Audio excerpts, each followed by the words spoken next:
So what's new with all of our CI brands?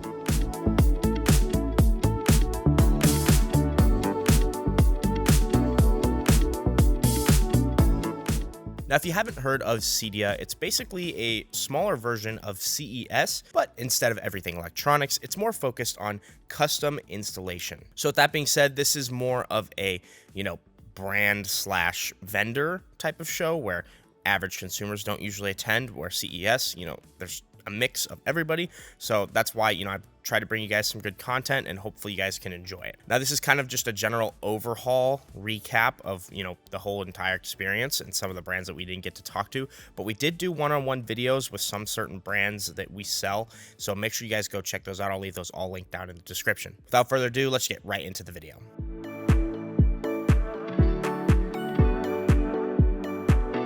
So who's first? Well, you might have guessed it. Sonos. Now, Sonos didn't have a whole lot to show for at CEDIA because they don't really release a lot of new speakers or things to be excited about. They're kind of just, stick to what they know and they do it really well. So there's no real reason to change. I mean, it's kind of like In-N-Out with their burgers. They don't have a big menu, but everybody loves them. However, they were showcasing the Era 300s, as those are fairly new. And, it had the secret surround sound room that somehow we were able to sneak a 10-minute demo in, and it was very, very cool. But we got to hear the Era 300s, not only with music, but around a surround system and how they should sound. I would probably say this is the highlight of their booth. However, they did announce some cool software for business, and that's their Sonos Pro software, and that's going to help you run your Sonos system if you're a business, which is awesome because, I'm sure before the headache of having to, have one shared account that people log into to manage was probably not too easy. So now that you have the Sonos Pro, I think that'll be very helpful for businesses. I personally know a couple businesses that use Sonos. One of them is my favorite coffee shop here in the Valley, and they do 4 Play 5s in every location. So they put it in the corners, and man, does it sound good. That being said, let's roll into the next one.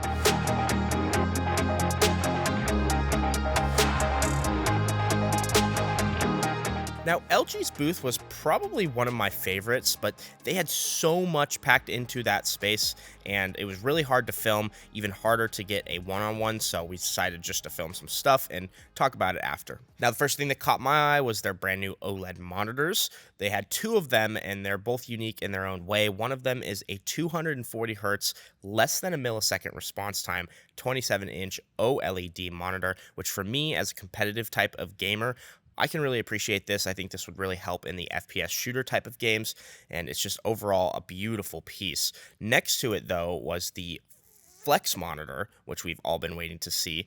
That thing was absolute beast. Pretty much everyone that was around that thing had to stop and look at it. The fact that it could just flex so easily, and it creates a really cool gaming experience, especially if, you're trying to enjoy a game that has really good graphics, or like something like Forza. You could use it for FPS shooters. That's definitely a possibility, but I just think having that little bit of a smaller screen if you're on your desk is probably going to work better. But yeah, I mean, just overall, really cool stuff in the monitor space by LG. They're also showcasing their new flexible projector, which was surprisingly bright for the rooms and areas that they had it, displaying stuff in. So it's exciting to see that. And for the first time, I finally got to see the GX soundbar mounted with the G3. And man, it looked awesome. I didn't realize that the flush look was right like under the TV, and that's what they were going for. I always kind of pictured it down a little bit, but I mean, either way, it looked great. Super flat on the wall. I'm also super happy to see that they're including the B3 lineup because the B2s did so good last year. Everybody loved them, and they were a great price point OLED. The briefcase monitor was pretty cool, but it's just a little too big for me, and I think this is going to be one of those products that's super cool for someone who wants a specific use out of it. And of course, we can't forget about the wireless OLED, which, again, super cool, but until we get this on a consumer scale and you can get multiple sizes, I don't know how excited I can get about it because it's really just ultra premium for that one-off customer that says, hey, I want this exact system, and here's the perfect TV for you. So, until it's in the consumer market regularly, I try not to get too excited about things like that. For example, the G3 is finally kind of making its way into the consumer market rather than only custom. So I can appreciate the G3 and hope that that kind of same trend happens with the wireless OLED.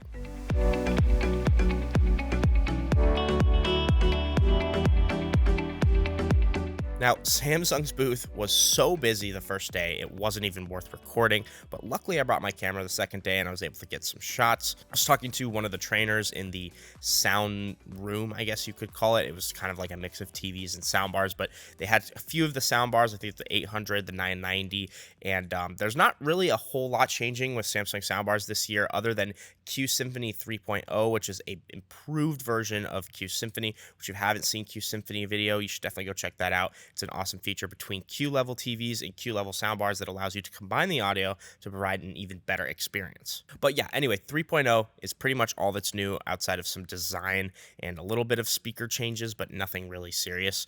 Other than the Q990, or however you say it, but the 990 has a new subwoofer. It looks a little bit bigger. It's a little bit different.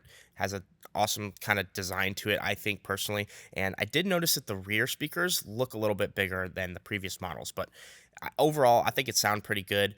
Something else that was cool in that room was the MXT40, the 50, and the 90. I had no idea how large the 90 was, and I got to hear all of them, and the 90 is a beast, but it is powered, so you have to have it plugged into the wall. The 50 and the 40 have batteries, and you can connect up to 10 of these party speakers, which I thought was really cool. Also, since we're talking about the party speakers, they had 2 of the 90s hooked up in the outdoor space with the Terrace TV, and this was their brand new 85-inch Terrace, so it was awesome to see, a huge TV in the outdoor space finally get released. And I'd never really thought about using the party speakers as like the TV speakers outside, but the way they had it set up might just convince me. Now, when it came to the frame lineup, I thought they had a lot to show here, not only in the TV, but they also had the soundbar out and mounted on the wall with different color sleeves, so that was cool to see.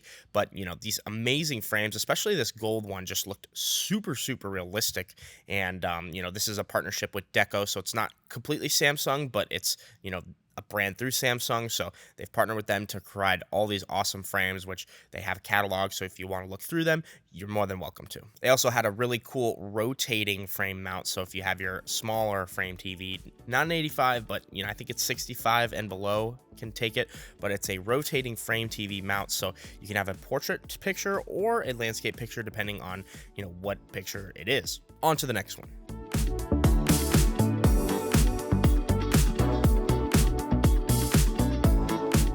Now, I wasn't as interested in the Sony booth this year because there was really only 2 things that kind of kept me back. One is they were focused more on projectors and TVs rather than, everything and all the accessories they have. So they didn't really have much on display other than the projectors and the TVs. And on top of that, the first thing I did when I got there was a Sony premium TV training / shootout. And that we got to see, all the TVs up against each other. And we really got to see where processing power comes into play because, there's things like color and sharpness that you could definitely see on the Sony, and but you can't see it unless they have them lined up next to each other. On the show floor, at least, the smaller OLEDs and the A95L looked absolutely amazing, super sharp, and they did a great job with their display. They also launched the Leon frame, which I'm not sure if I got any shots of that, but it's a little thick in my opinion, but it's custom, and the nice thing about it is you can put an X93, or is it an X or A? I don't remember, but you could put a high quality, Sony premium TV inside of it. So yeah, that's about it from Sony. Now, Platin Audio, we did stop at their booth because we happened to sell the Milan and the Monaco last year, and they were pretty popular among customers. They sound really good. You can't let the size fool you here because, once you actually hear the system and the surround, the wireless, it's pretty surprising at what they could do. They're also coming out with a Dolby Atmos compatible soundbar, so that was very cool. Now, that's about it for all the brands that we didn't get a one-on-one with. AudioQuest had a great display of chopped cables so you could see the difference in insulation. Furrion has a new soundbar subwoofer combo and a great display to showcase their weatherproofing TVs. Hisense was showing off their new L9H and PX2 Pro projectors. Klipsch had their new RSM lineup and Heritage bar on display, and Kanto was showcasing some of their brand new mounts. And I will link all those one-on-one conversations that we had down below. It was very cool walking around the show floor, talking to some of the brands, seeing what they do best and how their products compare to others. I hope you guys enjoy the content that I bring to you, and hopefully we can do more stuff like this with your support. So with that being said, let me know what you guys think of what we got from CEDIA. And if you guys enjoyed the video, make sure to leave a like and subscribe. And as always, we'll see you in the next one.